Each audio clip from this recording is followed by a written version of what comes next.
San Diego, California is where we're going to start. Shell is on the line. Is that Shell? I said that right? Okay. Shell, you're on the Ken Coleman Show. Hi, how are you? This is Shell. Hi, how are you? I'm living the dream. What's going on? Awesome. So I have a question for you. I'm currently working in the hospitality industry, and I just recently found my dream job and decided what I wanted to do. And my current job is definitely not related to what I'm doing or what I want to do in the future. And which is what? Honestly, I want to be a financial coach. I'm with Dave Ramsey's financial coach master training program right now. Sure, good. And to be honest, I'm very miserable at work. Yep. I feel like I'm set up for failure. Mm-hmm. I feel like I'm getting spread thin, and I don't really feel appreciated at work. Okay. So my question is, I don't know if I should be patient until I find a job that will help me get started with my dream job, maybe even possibly ask for a raise, or if I should just leave my job as soon as possible and find whatever I can until I can find a job that can help me get started. Yeah. Okay. How much do you make right now, financially? I made $14 an hour. I was hired for full-time, but currently with COVID, I'm definitely not getting the full-time. Mm-hmm. And then I also very recently learned that the new employees that were hired for the same position were getting paid more. Yeah. I get it. And I was also under the impression that I would be getting a raise on top of the raise I would get due to minimum wage going up, but never really. Everything's been swept under the rug. Yeah, I get it. It's not a healthy place for you because of all of those things, and you're a human being, and it's hard not to feel undervalued. Let's just use one term that wraps up all of that stuff. So the question is, when you say, so option A is you stay there and be patient until you get this financial coaching business up and running. Option B is you leave and let's get 40 hours a week at least, making at least $14 an hour. And on the surface, I like that option. Now the question becomes, is there a C where so that's my B. C would be, you're saying, Ken, do I leave and move into a job that puts me on the path to my dream job? What would that be? What job are you referring to, or type of job that would get you set up and give you valuable experience and get you some skills that would make you a better financial coach? Do you have something in mind, or were you just kind of saying that in general?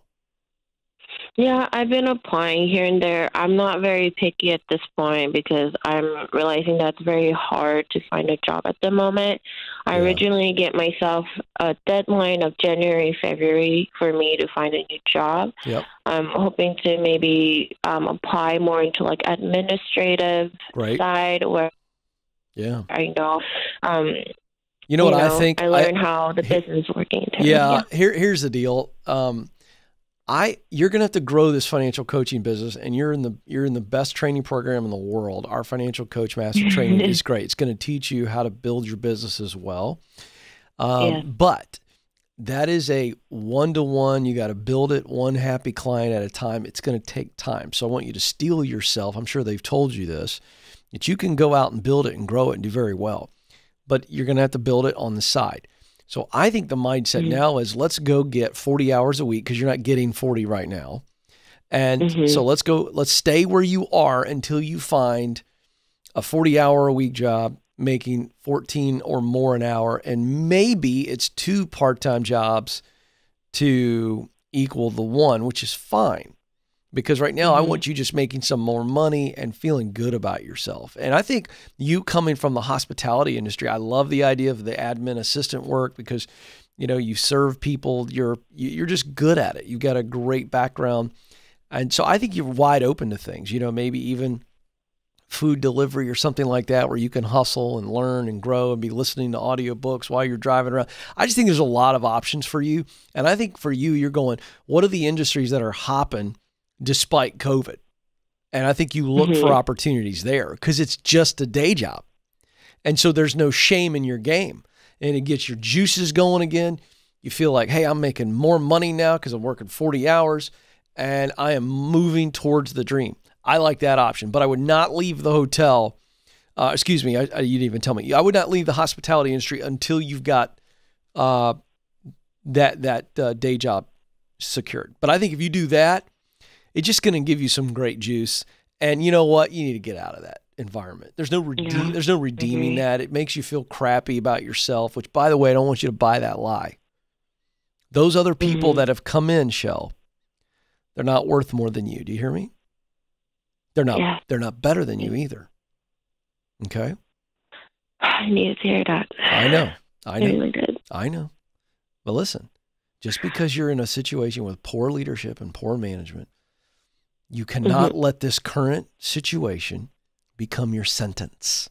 It's your situation, not your sentence. You are not sentenced to a life of crappy work and feeling and being treated undervalued. Do you understand me? Yes, sir. All right. You believe that today, Shell? I do. Good, because it's the truth. Get your chin up. And let's get a little chip on our shoulder. I don't know how old you are. Joe, I'm realizing that at 46, I'm increasingly older than a lot of people, and I've got a lot of my phrasing that I use, and I go, do people even know what that means? So, Shell, I must ask, do you know what that means to get a chip on your shoulder? Do you know what that means? Actually, no. I didn't think so. I knew it, Joe. How did I know? All right, now listen, Shell, what that means is it's kind of, I needed to go do the backstory and learn this so I can explain it better, but the idea is it comes from, if I put let's just say I put a wood chip up on my shoulder and I say, go ahead, Shell, knock it off. Just, I dare you to knock that chip off my shoulder and see what happens. It kind of comes from that idea. Do you understand that? Okay. Yeah. Kind of. Okay. Here's what it means. I want you to get motivated to show those people that you're working for right now how valuable you are. Now, we're not going to be spiteful. You're not going to send them nasty letters and emails and texts when you leave. You're not going to send them all these photos of you winning big in life and go, see, you idiots, you didn't know how great I was. We're not going to do that, but we are going to use them as motivation to prove them wrong, aren't we? All right, that's what I want you to do. Get a chip on your shoulder and go show the world how valuable you are. You hear me? Yes. There we go. She's back, folks. Don't mess with Shell. She's on fire, ready to go. I'm really proud of you, Shell.